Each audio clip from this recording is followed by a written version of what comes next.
You mister মনির।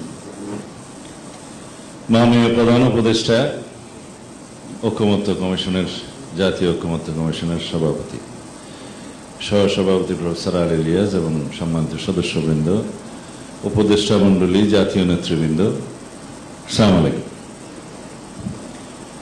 জাতীয় ঐকমত্য commission গঠনের মধ্য দিয়ে মাননীয় প্রধান উপদেষ্টা আপনি জাতীয় ঐক্য সৃষ্টি করেছেন নতুনভাবে। ফ্যাসিবাদ বিরোধী জাতীয় ঐক্য আমাদের ছিল, সেটাকে শক্তিশালী করেছেন। ইতিহাস রচিত হয়েছে নতুনভাবে বাংলাদেশের রাজনৈতিক ইতিহাসে, যে ফ্যাসিবাদ এই দল ছাড়া বাকি সব গণতান্ত্রিক রাজনৈতিক দল, ফ্যাসিবাদ বিরোধী শক্তি সবাই একসাথে বসে দিনের পর দিন, মাসের পর মাস আমরা সৌহার্দ্যপূর্ণ পরিবেশে আলোচনা করতে পেরেছি। এটা বাংলাদেশের ইতিহাসে অবশ্যই অনন্য নজির। আমি মনে করি এটা দক্ষিণ এশিয়া এবং পৃথিবীর ইতিহাসে একটা দৃষ্টান্ত স্থাপনকারী নজির সৃষ্টি হয়েছে। আমরা জাতীয় ঐক্যমতে উপনীত হয়েছি অনেকগুলো বিষয়ে, কিন্তু আরো অনেকগুলো বিষয়ে কিন্তু সংস্কারের প্রয়োজন আছে, যেগুলো আপনারা হয়তো সময়ের অভাবে অ্যাড্রেস করতে পারেননি, যেগুলো জাতিকে সামনে অ্যাড্রেস করতে হবে। আমি এখানে দীর্ঘ বক্তৃতা দিয়ে আপনাদেরও বিরক্তির উদ্রেক করব না। নতুন কোনো ইস্যু নিয়ে আমি কথা বলতে চাই না। ঐকমত্য কমিশনের জুরিসডিকশনের বাইরেও কোনো কথা বলতে চাই না। যে বিষয়গুলো নিয়ে সংস্কার কমিশনগুলো গঠিত হয়েছে সবগুলো নিয়ে এখানে আমরা আসিনি। শুধু গুরুত্বপূর্ণ 6টা সংস্কার কমিশনের রিপোর্টগুলো নিয়ে আমরা এখানে বসেছি। তার মধ্যে সবচাইতে গুরুত্বপূর্ণ যেটা ধরা হয়েছে সংবিধান সংক্রান্ত সংশোধনী প্রস্তাবগুলো। অবশ্যই জুডিশিয়ারি, দুদক, এগুলো গুরুত্বপূর্ণ অনেক বেশি, তবে এগুলো সবই কোরিলেটেড। এখানে যে সমস্ত মৌলিক বিষয়গুলো চিহ্নিত করা হয়েছে 19টি, বাস্তব পক্ষে মৌলিক বিষয় আরো অনেক বেশি আছে।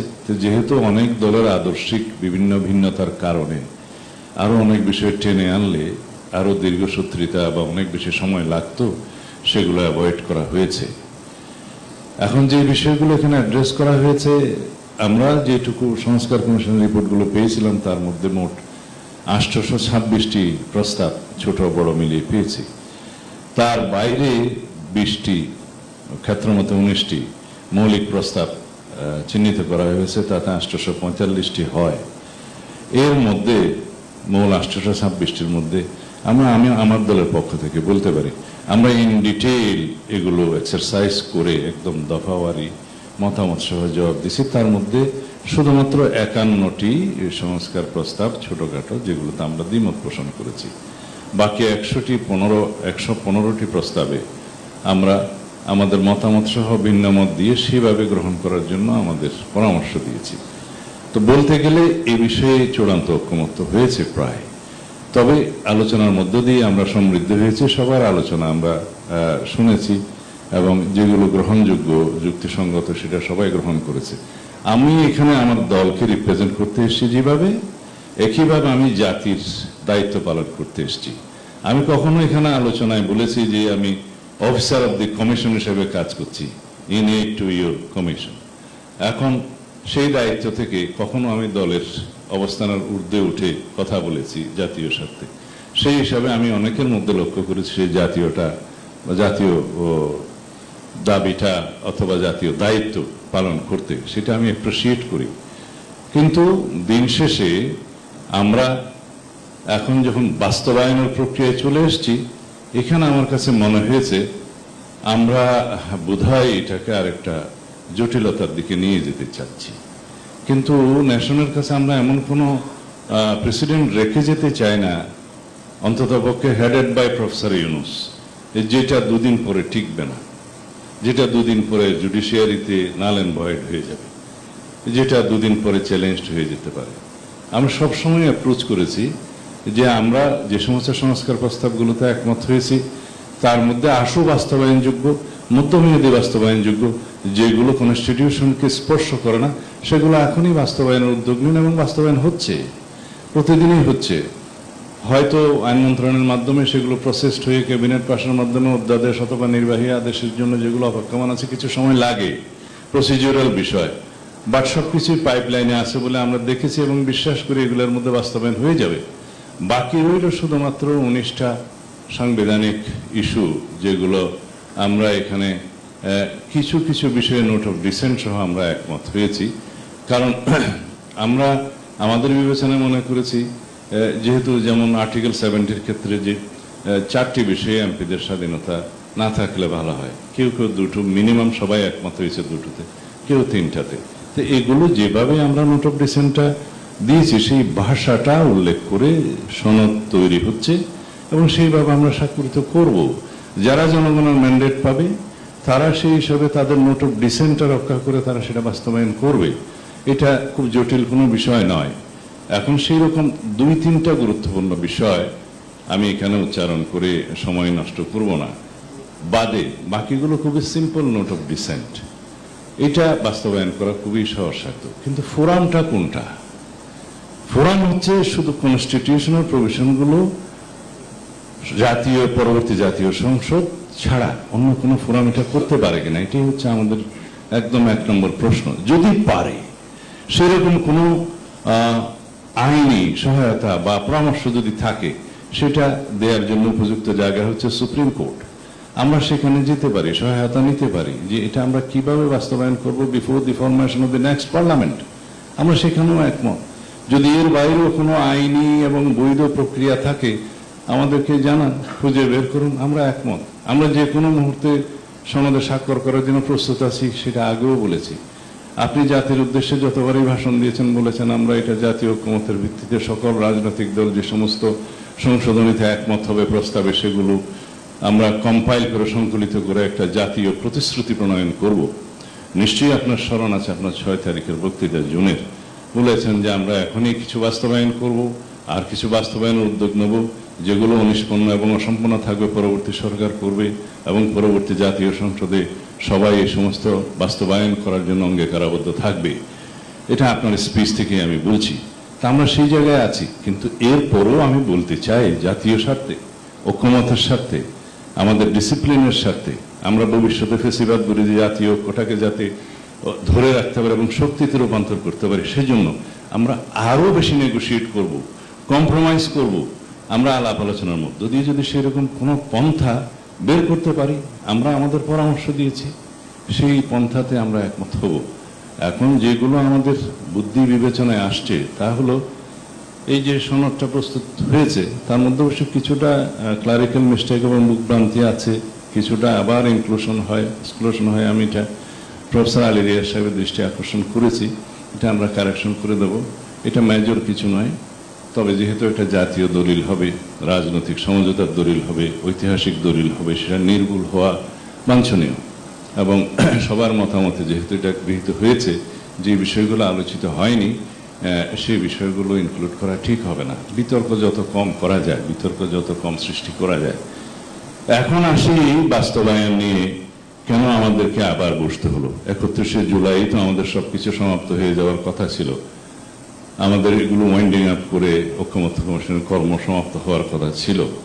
একদম লাস্ট মোমেন্টে 2-1টি রাজনৈতিক দলের পক্ষ থেকে বলা হয়েছে এটার আইনি ভিত্তি না থাকলে আমরা এই সনদে স্বাক্ষর করতে পারবো কিনা সেটা চিন্তা করতে হবে। তখন আমরা বলেছি, আসুন, যদি আইনি ভিত্তি কি দেওয়া যায় সেই বিষয়ে যদি কোনো আলোচনা হয়, আমরা আলোচনায় অংশগ্রহণ করব। এবং সেই আলোচনা পরবর্তীতে শুরু হয়েছে। সেই আলোচনার আগে আপনারা বিশেষজ্ঞ মতামত নিয়েছেন, তার মধ্যে সাবেক বিচারপতি ছিলেন, আইনজ্ঞ ছিলেন, প্রফেসররা ছিলেন, সবাই আপনারা মতামত নিয়েছেন। তারা কিছু মতামত কম্পাইল করে পরবর্তীতে যে সনদটার ড্রাফট আমাদেরকে অঙ্গীকারনামার অংশটা দেওয়া হয়েছে, সেই বিষয়ে আমরা আমাদের মতামতটা লিখিত দিয়েছি। এখানে অতিরিক্ত কথা বলে সময় নষ্ট করতে চাই না। যেগুলো অগ্রহণযোগ্য অথবা অযৌক্তিক সেই বিষয়গুলো পরে ঠিকবে না, সেই বিষয়গুলো অ্যাড্রেস করা ঠিক হবে না, উত্থাপন করা ঠিক হবে না। যেমন কোনো আদালত প্রশ্ন উত্থাপন করা যাবে না, সেরকম কোনো দলিল হতে পারে না। সংবিধানের উপরে স্থান দিতে হবে সনদকে, সেটা গ্রহণযোগ্য নয় একটা সংবিধান বহাল থাকতে। কিন্তু এর বাইরেও তো আরো অনেক পন্থা থাকতে পারে, যেটাতে আমরা বৈধতা দিতে পারি, এটাকে আইনি ভিত্তি দিতে পারি, ডকুমেন্টেশন করতে পারি। সেটার মধ্যে আপনার প্রস্তাবটাই আমি 1 নম্বরে বলি, যে জাতীয় প্রতিশ্রুতি সনদে স্বাক্ষর হয়ে সেটা ওয়েবসাইটে আসবে, সেটা একটা সেরেমনি করে সেটা স্বাক্ষরিত হবে, সেটা প্রত্যেক দলের রাজনৈতিক ম্যানিফেস্টো হিসাবে ইশতেহারে উল্লেখ থাকবে, নির্বাচনের আগে জাতির কাছে প্রতিশ্রুতিবদ্ধ হবে, যারা ম্যান্ডেট পাবে তারা বাধ্য হবে, যে এই সংসদে যাক সেই বাধ্য হবে এটার প্রতি অনুগত থাকতে। এটা এক। এটাকে যদি সফট মনে হয় যে এই প্রতিশ্রুতি বাস্তবায়ন করবে কিনা সেই গ্যারান্টি কি, এই প্রশ্ন যদি আসে, সেই জন্যেই বাকি প্রসেসটা শুরু হয়েছে। তাহলে আইনি ভিত্তি কি? আমরা বললাম যে এটার কোনো বৈধ আইনি এবং সাংবিধানিক ভিত্তি দেওয়ার মতো যে কোনো পন্থায় আমরা রাজি হব, সেটার একটা মতামত নিই।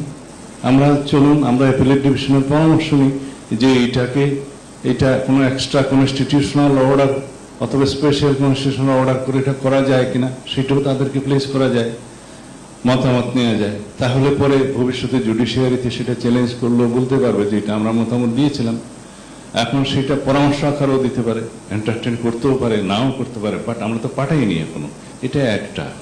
দ্বিতীয়টা হচ্ছে, যদি আমরা সবাই মিলে এমন একটা প্রসিডিউরে যাই, যেটা এখানে আমি সবার সামনে আলোচনা করতে চাই না, যেখানে জুডিশিয়ারি মতামত দিতে অনেকটা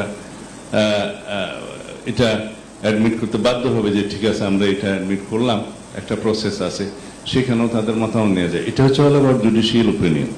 বাট প্র্যাকটিক্যালি যেটা দাঁড়াবে, যে প্রস্তাবগুলো এখানে এসছে যে স্পেশাল কনস্টিটিউশনাল অর্ডার নেই, সেটা আপনি করলেন, আমরা কেউ কিছু বললাম না।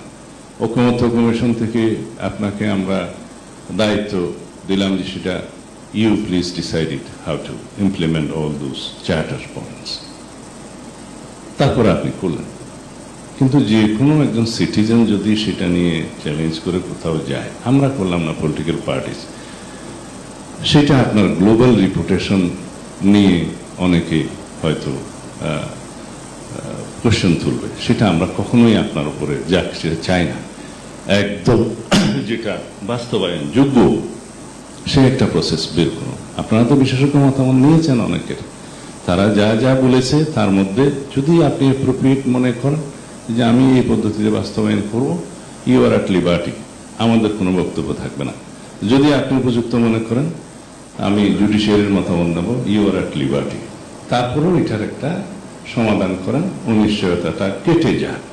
আমরা এই আহ্বানটা আপনার কাছে এই জন্যই জানাচ্ছি, এখানে আমরা অনেক আলোচনা করেছি, সেই আলোচনার কোনোটির মধ্যেই যেগুলো বলা হচ্ছে সেগুলো এখনকার মতো যৌক্তিক বাস্তবায়নক আমাদের কাছে মনে হচ্ছে না আইনানুগ। কিন্তু যদি আপনি উদ্যোগ নেন, এটি জুডিশিয়ারি পরামর্শ নেন, অথবা যদি আপনার বিবেচনায় অন্য কোনো সিদ্ধান্ত নেন, যদি আপনি সে বিষয়ে আমাদেরকে আহ্বান জানান, যদি আপনি ক্লোজ ডোরে ক্যামেরা মিটিংয়ে কথা বলে যদি আপনি সিদ্ধান্ত নিতে পারেন, আমরা অলওয়েজ সহযোগিতা করব। কিন্তু নির্বাচন অনুষ্ঠানের ব্যাপারে বলতে চাই, সংস্কার, বিচার এবং নির্বাচন কোনোভাবেই এটা মিউচুয়ালি ইন্টারডিপেন্ডেন্ট নয়। সংস্কার মতো চলবে, এটা কন্টিনিউয়াস প্রসেস। বিচারে কখনো টাইম লিমিট করা যায় না, অবিচার হবে তাহলে সেটা চলবে, যে গভর্নমেন্টই আসুক।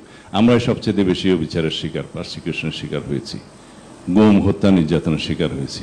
এটা আমাদের কমিটমেন্ট, জাতির কমিটমেন্ট, সেটা চলবে। কিন্তু নির্বাচনকে এটার কন্ডিশনাল করা যাবে না। আর যদি ফেব্রুয়ারির প্রথমার্ধে বাংলাদেশে নির্বাচন অনুষ্ঠানের জন্য যে কোনো রকমের একটা অনিশ্চিত পরিবেশ সৃষ্টি হয়, সেটা ফেসিবাদ চেষ্টা করছে। যদি আমরা এরকম কোনো কর্মকাণ্ড করি যে ফেসিবাদী শক্তি সুযোগ পাবে, আশকারা পাবে, সেটা আমাদের জাতীয় জীবনের জন্য অনেকে বলছে যে এটা ন্যাশনাল সিকিউরিটি থ্রেট হবে। আমি মনে করি এটা রিজিওনাল সিকিউরিটি থ্রেটও হতে পারে। এখানে দুইটা রিজিওনাল শক্তি, একটা বিশ্ব শক্তি ইনভলভ হয়ে যাবে। আমরা বাংলাদেশকে সেই জায়গায় নিয়ে যেতে চাই না। যে কোনো মূল্যে আমাদেরকে নেক্সট ইলেকশন, যে টাইম লাইন আপনি ঘোষণা করেছেন, নির্বাচন কমিশনকে নির্দেশনা দিয়েছেন, সেই টাইম লাইনে নির্বাচন হতেই হবে, বা এটার উপরে কন্ডিশনাল কোনো কিছু নয়। তা আমরা আশা করি জাতীয় ঐকমত্য কমিশনের আরও চেষ্টার মধ্য দিয়ে, মাননীয় প্রধান উপদেষ্টা আপনার ব্যক্তিগত উদ্যোগের মধ্য দিয়ে এটার সমাধান হবে, এই বিশ্বাস আমার আছে। সবার প্রত্যাশা তো আছেই, কিন্তু আমার বিশ্বাস আছে। ধন্যবাদ আপনাদের সবাইকে। আসসালামু আলাইকুম।